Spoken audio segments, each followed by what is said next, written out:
Okay, so like picture this. You're on a road trip, right? Windows down, music's blasting, and then it hits you. You forgot to pack something super important. Ugh, yeah, I've totally been there. Happens to everyone, right? It makes you realize that sometimes you need more than just, like, basic vocabulary. Right. Like, how do you say, I forgot the snacks, in a way that really gets the point across? That's what we're looking at today. Practical English for when you're on the road. It's almost like we're putting together a little English lesson, but like a fun one you'd actually want to listen to. Yeah, exactly. Like those English learning podcasts. Okay. Okay, so let's say we are making a podcast. Where do we start?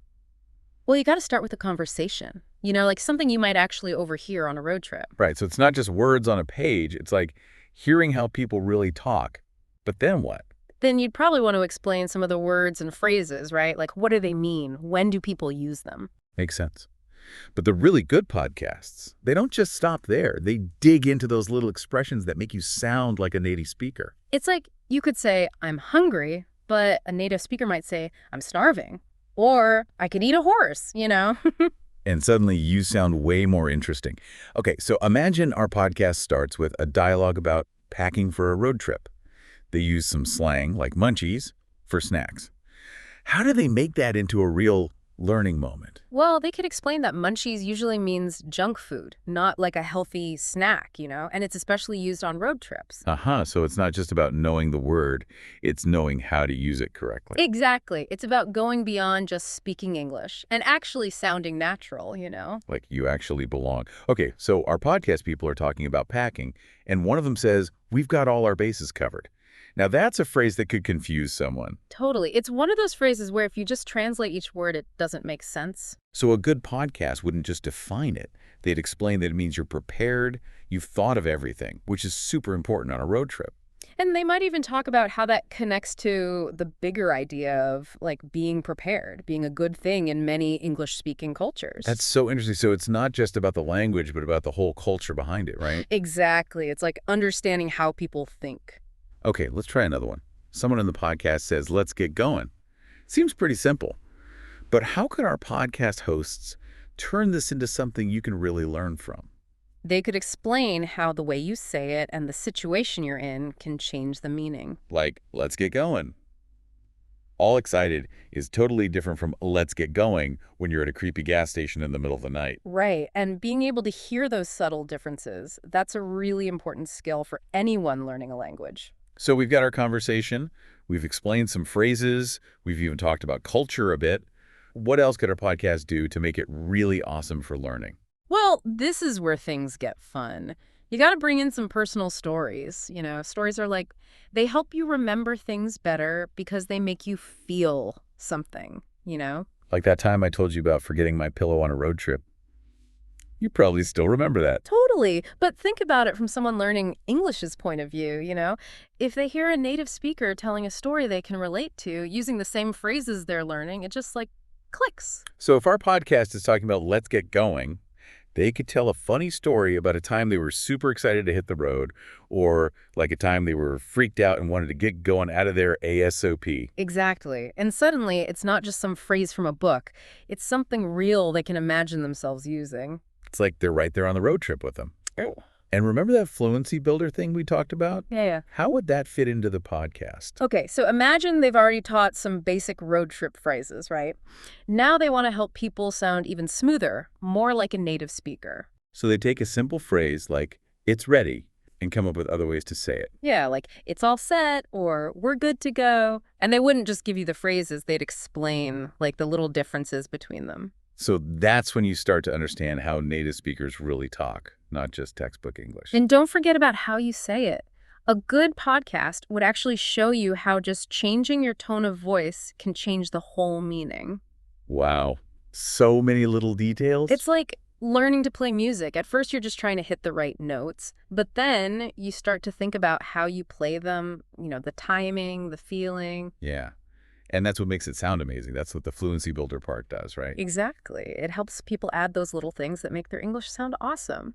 Okay, so what else can our podcast do? How can we make it fun? Humor is always good, right? Yeah. A good joke or a funny story can make learning grammar way more interesting. Definitely. When you're laughing, you're relaxed, you learn better. So instead of just listing a bunch of road trip words, our hosts could do like a little skit about some crazy thing that happened at a gas station and use all the words in the skit. Yeah. Or they could play a game, like guessing the meaning of weird road trip slang. This is fun. It's like we're really making this podcast right now. But we can't forget visuals, right? True. Some people learn best by seeing things. So like if they're talking about fill up the tank, they could show a picture of a car at a gas station. Super clear. Or they could use a map to show like a road trip route. And video. Little clips of real road trips would be awesome. Like someone asking for directions or ordering food at a diner. It's like you're right there. Okay, so we've got conversations, explanations, personal stories, fluency stuff, jokes, visuals, even videos. I think we've made the best English learning podcast ever. We have, and it all started with that idea of forgetting something on a road trip. It shows you that you can learn anywhere, anytime. And it can be fun if you get creative and think outside the box. Totally. And actually, thinking about this podcast, it's made me realize something kind of deep, you know? Oh, tell me. It's not just about learning words and phrases. It's like you're learning a whole new way of thinking. Whoa. Like language is more than just words. It tells you about how a whole culture sees the world.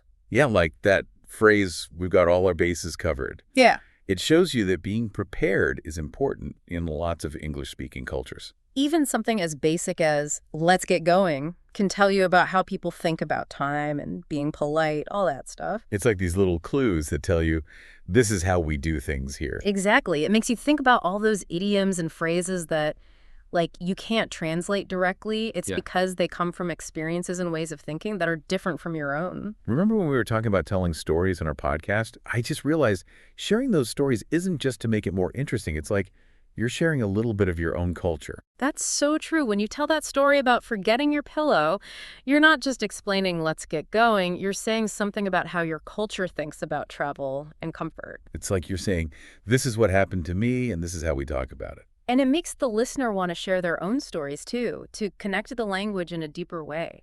So for anyone out there learning English, don't be afraid to really dive into the culture, you know? Try those idioms, the slang, the jokes, even if they seem weird at first. Those are the things that make your English come alive and help you connect with native speakers in a real way. I think the best English learning stuff, like this podcast we've been talking about, it's not just about teaching you the language. It's about making you love learning it. It's about feeling like you're part of something bigger, a conversation that goes beyond just words. That's what it's all about, right? Connecting with people, seeing the world in a new way. Couldn't have said it better myself. So we've reached the end of our road trip, but learning never stops. Keep exploring, keep practicing, and have fun discovering new languages and cultures. Who knows? Maybe we will make this podcast someday. Now that's an idea. Yeah. Until then, happy learning, everyone. You know, thinking about all this, it's really made me realize that learning a language, it's not just about, like, memorizing words. It's like you're learning a whole new way of seeing things. Yeah. It's like with that phrase, we've got all our bases covered. It shows that in a lot of English-speaking cultures, planning ahead is really important. And even a simple phrase, let's get going, can tell you something about how people think about, like, time or being polite. It's like you're getting these little hints about how things work in that culture. Yeah, and it makes you think about all those sayings that you just can't translate word for word. Right. It's because they come from ways of thinking and experiences that are different from your own. You know, when we were talking about telling stories in our podcast, it made me realize sharing those stories, it's not just about making things more interesting. It's like you're sharing a part of your own culture. Yeah, that's a good point. When you tell that story about forgetting your pillow, you're not just explaining, let's get going. Yeah. You're saying something about how your culture sees travel and comfort. You know. It's like saying, this is what happened to me and this is how we talk about it where I come from. Exactly. And it makes the listener want to share their own stories too and connect with the language in a deeper way. So anyone out there learning English, yeah, don't be afraid to really get into the culture, you know? Yeah.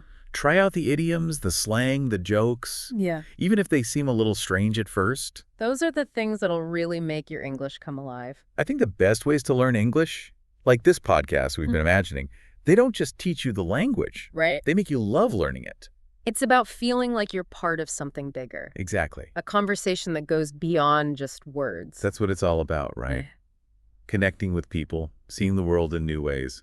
I think we've reached the end of our road trip today, Ah, but learning never stops. that's true. Yeah. So keep exploring, keep practicing, and have fun discovering new languages and cultures. Who knows? Maybe we will make this podcast someday. That's a great idea. Yep. Until then, happy learning, everyone. Everyone